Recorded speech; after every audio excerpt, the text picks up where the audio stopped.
Carly. Hope you are all well, witches.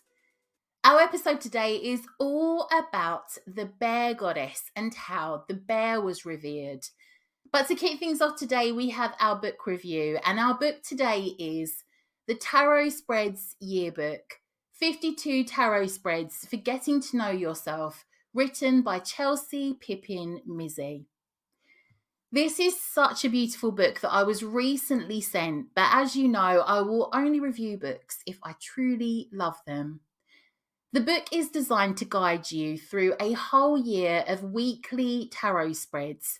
It's not date specific, so you can start with it at any time, no matter where you are at in the calendar. It's split into 4 seasons: the season of growth, focused on developing your relationships, helping you to advance in your career, and so on.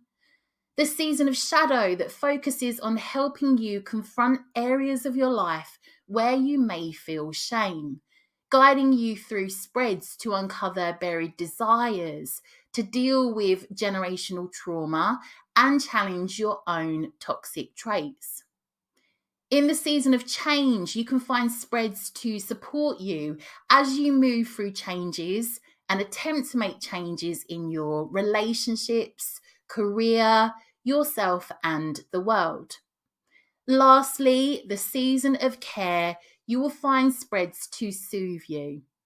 Within each season, there are 13 spreads that open with an intention spread to help you center on the theme of the season and to set clear goals around what the season can mean for you.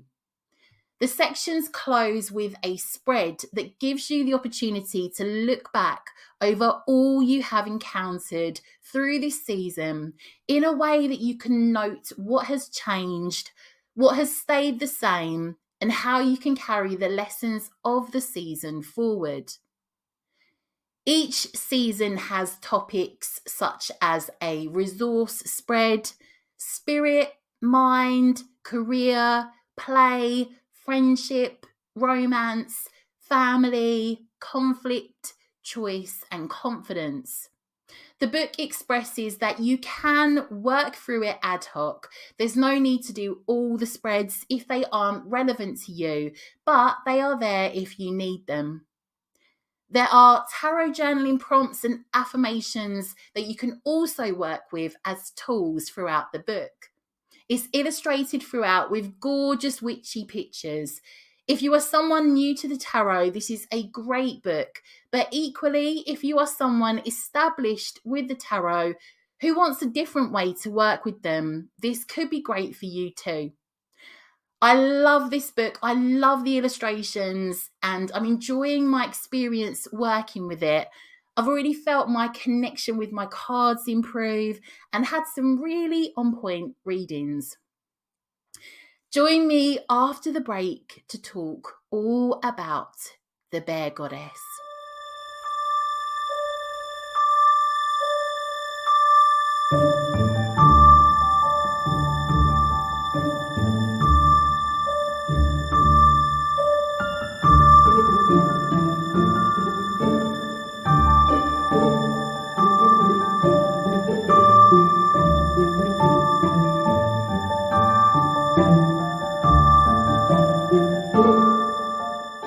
The bear goddess, Artio. Praise Artio for your love of the beasts, such compassion and peace. Humbled I am by your selfless love. Guide me as I open my eyes, spirit and mind, to the life of our sisters and brothers of the land. By W. Walker. Artio's themes are transformation, abundance, leadership, strength, confidence, survival, patience, rest and relaxation, self-care, protection, medicine and learning to heal oneself and others naturally, ferocity, nurturing and nourishment, motherhood, prosperity, connection to earth, specifically through the mountains and forests, shapeshifting and transformation, shamanic journeying. The bear and Artio are often guides to the lower realms, childbirth, childbearing, death and rebirth. Think hibernation in winter and re-emerging in spring. Considered a goddess of wildlife, queen of the Celtic forest and mountains, yet little is known of this ancient primal deity. She was known to be deeply connected to the bear. Many who honour and work with this goddess claim to see her in her bear form. She is said to be a shapeshifter whose sacred animal was the bear, and she was often referred to as the she-bear. There is little evidence of her existence. However, archaeologists found evidence of her dating back to 450 BCE. Artio was most noted amongst the Celtic Helvetii tribe. The Druids deemed the association of bears with spring and their ability to live beneath the earth as the sacred signs they enhanced fertility in nature. Their habit of using dens in caves gave bears a supernatural connection to the deities and ancestral spirits in the underworld. Chieftains and warriors admired the strength and ferocity of wild bears.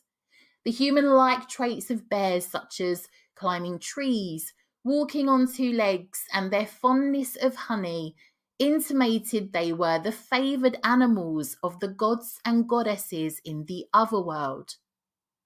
The goddess Artio protected hunters and trappers as they pursued bears and wild animals in their natural habitat. The power and protection Artio granted may have been similar to the fierce instincts of a mother bear safeguarding her cubs in the wild. Many bear cults have existed in ancient times. Bears are believed to be one of the oldest deities. Skulls and bones have been found placed in a ceremonial fashion in caves across Europe. A 70,000-year-old grave lined with bearskin and bear bones arranged around the corpse was found in France, dating back to Paleolithic times. Her cults are believed to have existed in Switzerland, France, Germany, and southern Germany, based on inscriptions found in these regions. Artio and Data and Artius were among the patron deities of bear cults, which flourished in mountainous regions of southern and eastern Gaul. Bear cults were also prevalent in the Alps in Switzerland and Germany. Artaeus and Matinus were the male equivalents of Artio as the gods of bear cults in Gaul and Britain. A bronze statue that depicts Artio was found in Bern, Switzerland, and remains in their museum to this day. Even the town of Bern is named for bears, and this museum houses the only known artifact of Artio. She is seen here possibly feeding the bear from the bowl of abundant fruit and grain in her lap. However, others believe she is being confronted by the bear, yet refusing to back down. Sadly, it's likely a story linked to this depiction that has been lost throughout time. On the statue itself, there is an inscription that translates to, "For the goddess Artio." It's said that Artio was considered to be a vegetation goddess or a goddess of harvest and prosperity by some. The tree represents the other realms and the cycle of life, death, rebirth that can be seen on this statue. The Celtic tribes sometimes shortened her name to Art, Art translates to bear in Gaulish. In Irish, art meant God, but its earlier meaning was bear goddess. Stone figures of bears have been found in many digs of ancient Celtic past. Some were found during the restoration of Ireland's Armagh Cathedral in 1840. About 6,000 years ago, the ancestors of the Celts invented the Old Europe script. It is known to be the earliest proto-language. The first ever written sentence reads, "The bear goddess and the bird goddess are the bear goddess indeed." Dr. Toby Griffin, who has been working on the translation of this script, believes that this means the bear goddess and bird goddess have merged into a single deity. This deity later became Celtic goddess Artio, Roman goddess Diana, and the Greek goddess Artemis. Artemis is typically depicted with hunting dogs or a stag. However, one of her other sacred animals was the bear. Like Artio, it's theorized that Artemis's name had links to the bear and translated to bear sanctuary, with art being close to the word ark, which means bear, and Themis being close to Temnis, meaning sanctuary. Artemis also had domain over the forest and all its wildlife. Artemis was said to consider the bear as a special animal due to its size and power, and it is said she dished out punishment through putting a plague on the Greek people who killed bears. Artemis's cult spread over Greece. In Broron, the sanctuary of Artemis, young girls played out as she-bears to honour Artemis and as a preparation for motherhood. It could be that the Gauls goddess Artio is the same as the Greek bear goddess Artemis, and it is likely that when the Romans invaded Celtic lands, they merged Artio with Diana and Artemis. Artio links to astrology and astronomy and connected to the heavens through the constellations of Ursa Major and Ursa Minor, the Great Bear and the Little Bear, which includes the Big Dipper and Little Dipper. As the years moved on and Christianity took hold in Europe, many goddesses changed their forms to that of saint. It is very possible that Saint Ursula, whose name is the Latinized form of the Saxon Ursel, meaning she-bear, retained elements of Artio in the hearts of her worshippers. Saint Ursula's feast day is celebrated on October 21st, which coincides with Artio's association with an abundant harvest. Our ancestors were animistic and believed everything on earth had a consciousness. Wildlife was considered sacred. Gods and goddesses of the ancient world often had a connection with certain animals. Bears have long been connected to shape-shifting. The hibernation of bears is connected to transformation. The bear reappears in the spring. The bear also connects to fertility, for female bears may emerge from hibernation with cubs. Pregnancy during hibernation has links to the shaman's journey amidst the darkness. The cub's birth in the spring is symbolically seen as the return of the light and of gaining wisdom. Shamans have long revered the bear for its healing abilities and power.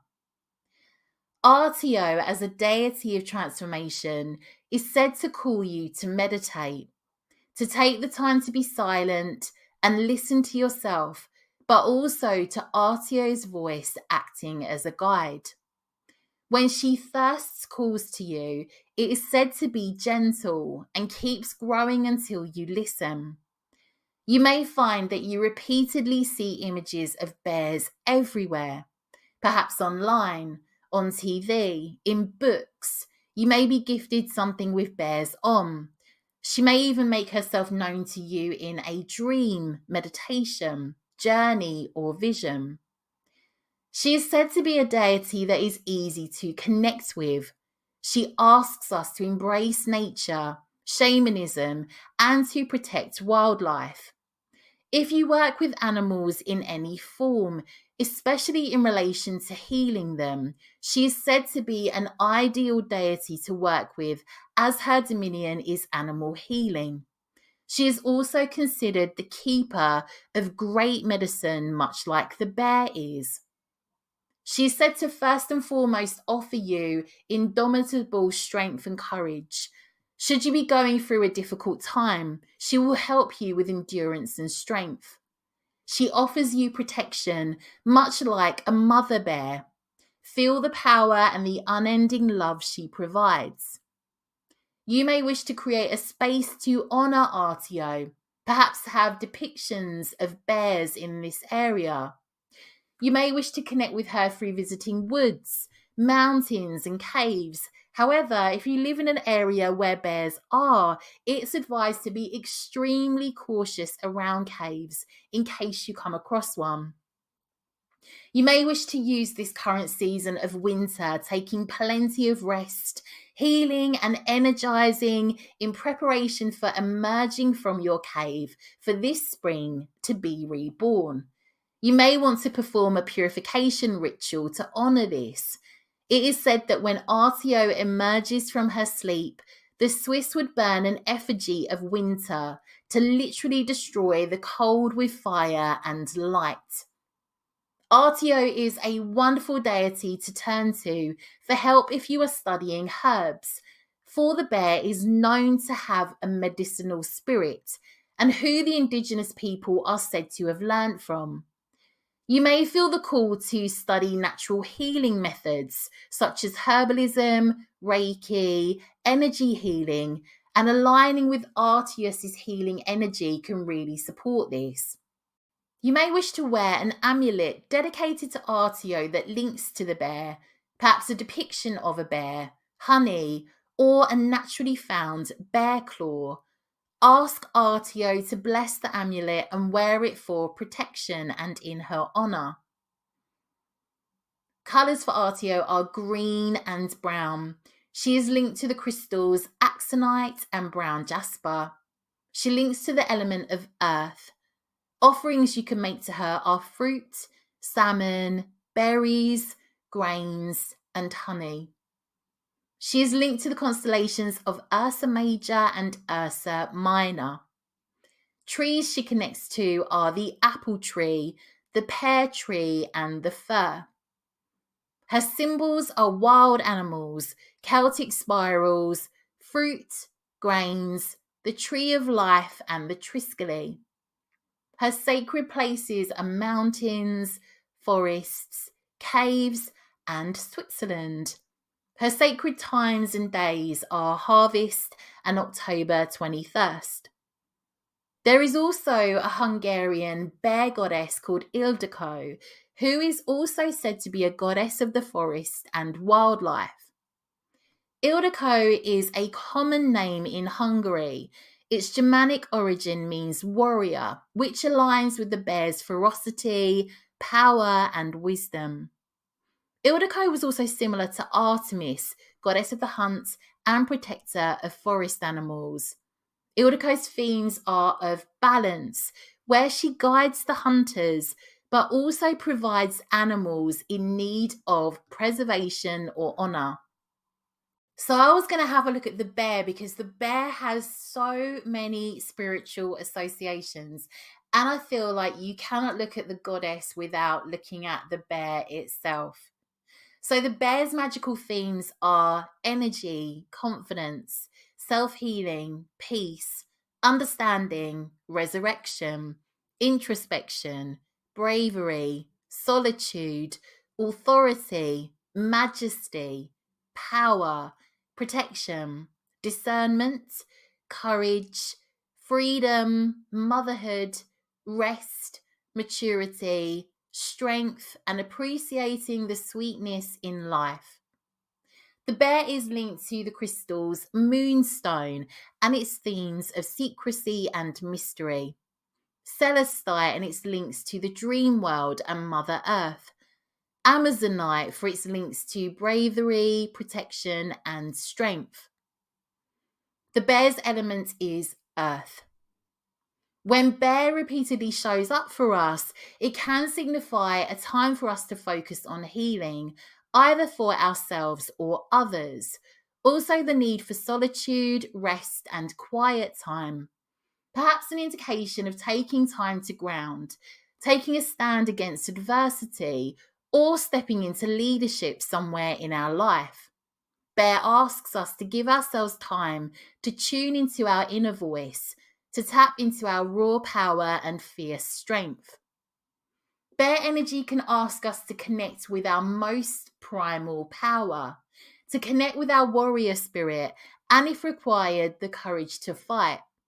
The Norse berserkers were said to wear the skins of bears during battles to increase their savagery and draw upon the bear's ferocious energy to scare their opponents. The name berserker being derived from a Norse word meaning bear shirt. The Norse believed the bear to be the warriors of Odin. As one of the oldest worshipped animals, the bear is said to represent the fighting spirit of humankind. The bear has a long and rich magical history associated with healing magic, dating as far back as the Paleolithic times. You may not want to listen to this next section with little ones around. And don't say I didn't give you a trigger warning, my fellow witch, okay? In Russia, a semi-nomadic tribe called the Navik celebrated the bear through holding a festival during January or February. They believed the bear to be an earthly manifestation of their gods and goddesses. The tribe would capture bear cubs and their women would raise them as they might a child. At the festival, the bear would be dressed in ceremonial robes and then be offered a banquet. Thereafter, they would be killed and eaten in a religious ceremony presided over by a shaman. This ceremony was used to release and return the bear's spirit to the gods in the mountains. They held a belief that the bear returned happy and the gods would bless the tribe with abundant forests for hunting and fishing. I'm going to go somewhere and cry for a bit because that just got to me so much. And I know we're in a time where we have factory farming and we relentlessly kill animals for food with no ceremony. And I love that they did a sacred ceremony and they honoured and revered the bear. But I can't believe that they stole the bear cubs and they raised them as children and then they burnt them and ate them. I just can't get over this thought. I will never watch Paddington the same again. Anyway, bears have long been seen as a symbol of motherhood. They are known for being fiercely protective of their young. Their milk is particularly rich. Celts venerated the bear goddess Artio. Like a mother bear, they believed she offered protection. Her name has even been incorporated into some Welsh place names. The bear god Artio is linked to the warrior King Arthur. With his legendary strength and fighting prowess, Arthur's name and emblem both represent this animal. Many northern tribes believed that a bear was their forefather.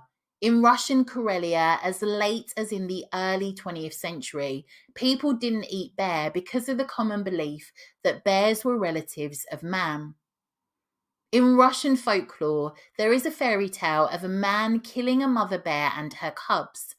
As punishment, he is cursed through his head, turning into a great bear's head.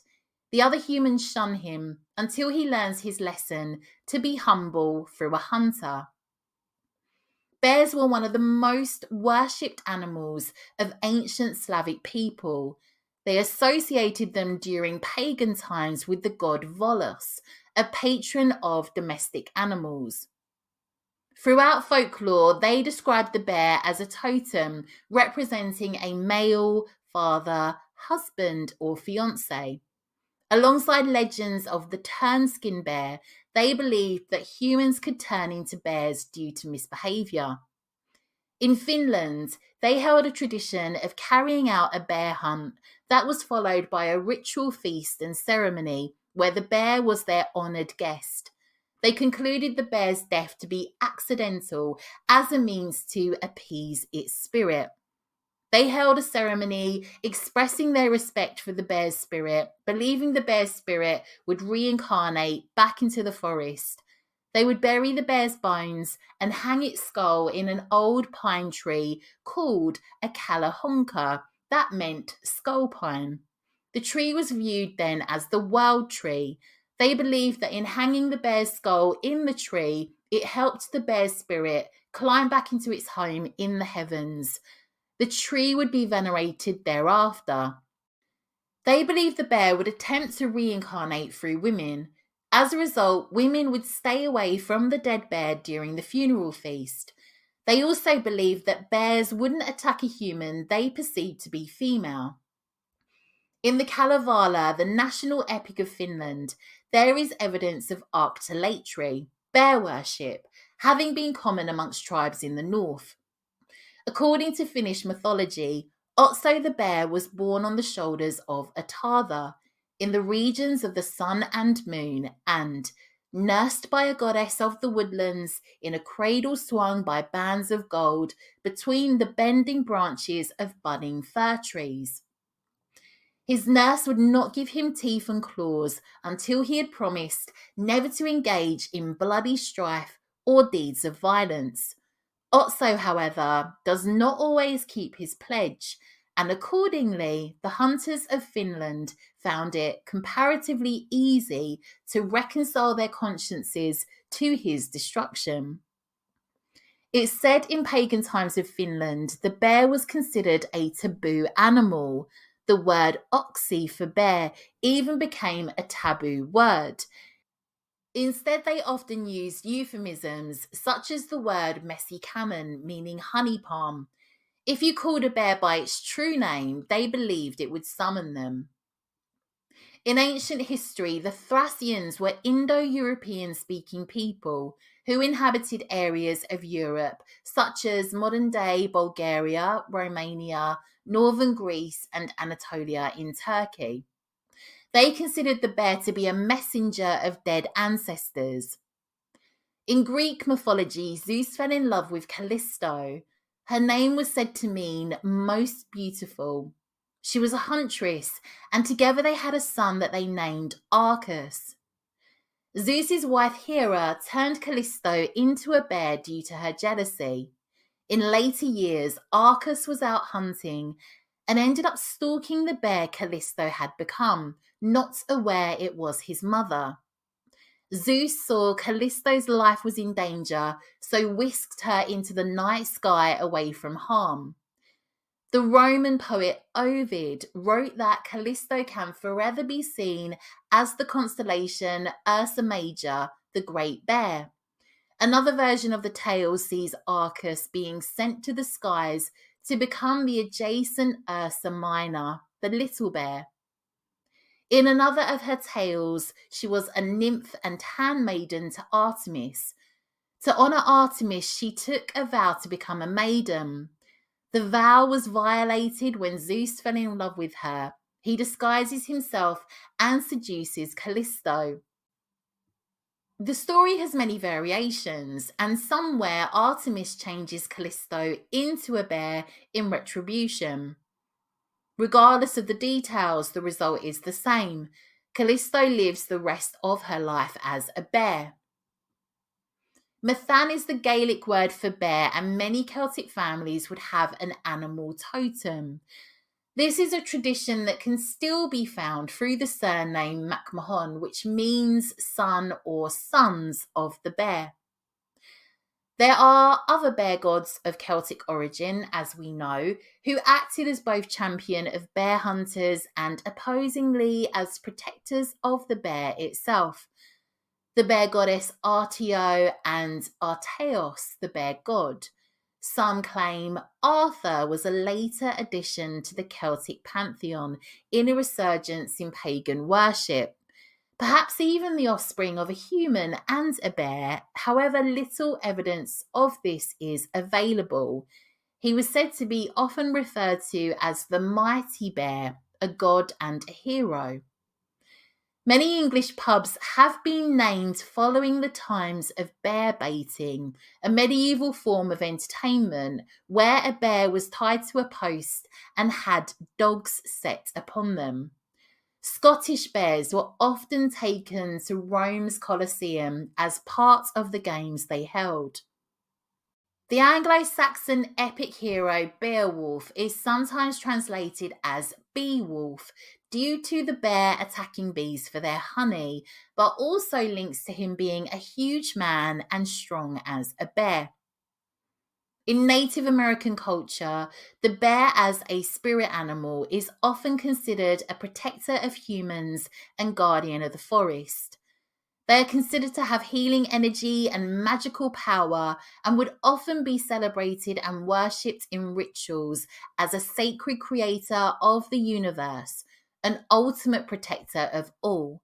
They were often considered a symbol of strength, wisdom, and courage, and that when the universal higher power or great spirit needs to connect with the physical world, it takes on the form of the bear and roams the earth with us.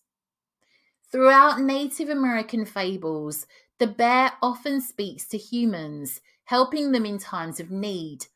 Bear claws are often used as amulets for protection or good luck, also to bestow the recipient with the powers of the bear. Many of their warriors would do this for battle. The events hold a big ritual in honor of the bear, which is linked to the myth of a girl who ventures into the woods, she gets lost and wintered in a bear's den, returning to the village in the spring with child. In due time, she gives birth to a bear cub. Later on, she marries a village man and has a son. The bear boy and the man boy grow. One day they are play fighting and the man boy wounds his bear brother. The bear boy, as he is dying, explains to his brother the rituals that are followed when bears are hunted and buried. The Native American tribes often refer to the bear as mother bear, brother bear, or some other relative to demonstrate a deeply felt love for them. There is a Chippewayan story where a bear steals the sun, which causes winter. The other animals break into the bear's cave in order to bring back the sun. Many Native Americans believed that to dream of the bear meant you would receive the wisdom of the ancient ones. They also revere the bear as they believe bear helped them with discovering herbal knowledge, that bear is not afraid of man and the only animal who shows them kindness. When it came to hunting, the indigenous tribes of America would request permission before hunting a bear, often holding a specific ceremony once the bear was hunted. The bear would never be killed without showing deep respect for them. They also honoured the bear's hibernation period, understanding it to be an essential phase, a reminder to honour the seasonal cycles. We too are asked to honour nature's cycles and our own seasons, to assess our environment and make sure we are happy with our own cave. Their presence often asks us to observe the healing that needs to take place on our journey. To ask ourselves, what brings us the sweetness of life? What keeps us balanced? To consider if we are emerging from our own season of winter into spring, or if we are being called to rest, to remain in solitude and perhaps heal from within. Bear medicine can often signify we need to take some time alone, to take adequate rest and maybe even build our physical strength. Bear spirit asks us to ensure we are comfortable in our own company. Bear can also ask us to clear past wounds and grudges, to take charge of our life and shed all we no longer need. We perhaps may have been in a slumber, previously unaware of our shadows. Bear's energy is often related to awakening from a spiritual slumber and honouring the new beginnings that occur as a result. Bear can be called upon to provide us with power and strength. bear is linked to ancestral magic, helping us to acknowledge where we have descended from. Call on bear spirit when you need protection, as a guide when you are lost, or if you need help to find balance in difficult situations. As a spirit animal, bear can show us the strength of our mind and inner spirit. Meditation and introspection can support this. So I'm saying all this as in the bear and its medicinal energy. But if you work with the goddess Artio, you could also connect all of these qualities to her also. Bears are often seen as ferocious. In the case of mama bears, they can be ferocious through protectiveness. Perhaps we need to temper our own ferocious nature, balancing it out with self-love and reflection. Maybe it is a case of fiercely committing to ourselves and our own healing journey. Bears have been theorized to be our original teachers of herbal knowledge. So if you work with herbs in your career or craft, you may wish to have a bear statue or image by your apothecary, upon your altar, or anywhere that you work with your herbs.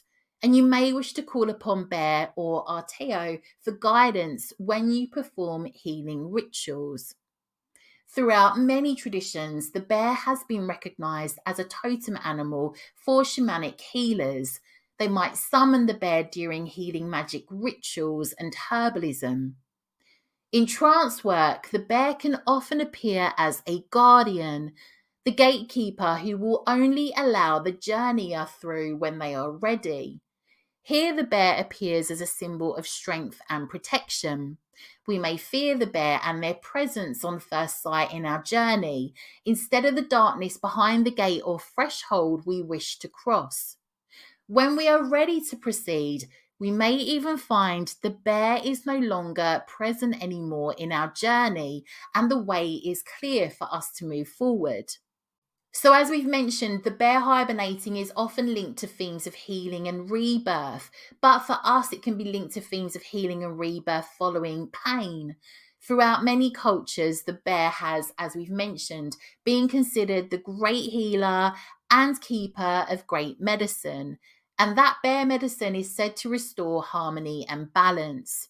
So the bear will go into hibernation once autumn comes around and renews for the spring, something that I'm trying to work on for myself currently. This reminds us to submit to the quiet of winter when the time comes around.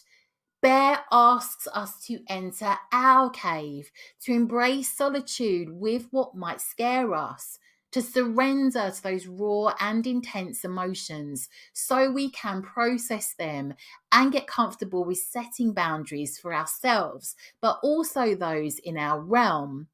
Easier said than done, but possible. The cave of the bear, I say this because it's something that I'm working on, so I'm not trying to insinuate you can't do it, but I am in my cave as we speak. The cave of the bear throughout mythology symbolizes protection and represents the mysteries of inner power. Bear can ask us to go on a journey of introspection into the deep caves and caverns with bear as a guide.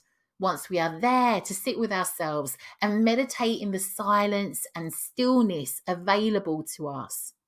Our personal spiritual journeys begin when we enter our own cave. Perhaps we will begin to awaken from a spiritual slumber. I am going to do a future episode on this. I have a ton to get into in regards to the cave, its spiritual meaning, almost like the hermit archetype as well, all as a means of processing, surrendering. But anyway, we will come to that on a future podcast episode that I'm very excited to get into. Bear as a spirit animal acts as a guardian, offering us protection, helping us with managing our fears, healing, grounding, strength, setting boundaries, authority, standing our ground, being in our power and taking what's rightfully ours. The bear symbolizes the spirit of the warrior, the courage to fight, which we may wish to invoke. So to finish things off in respect of the bear, I have a bear's heart potion for courage under pressure by Phyllis Curott. So to create a bear's heart potion for courage under pressure, you may want to create an altar for bear. Mix ground bayberry, ground buckeye, 1 bay leaf, basil, 5 datura seeds, 3 drops of honey or a piece of honeycomb. Add a stone and a bit of earth from your place of power. Put it in a small leather pouch, charge it on your altar, carry it when you need bear's magic.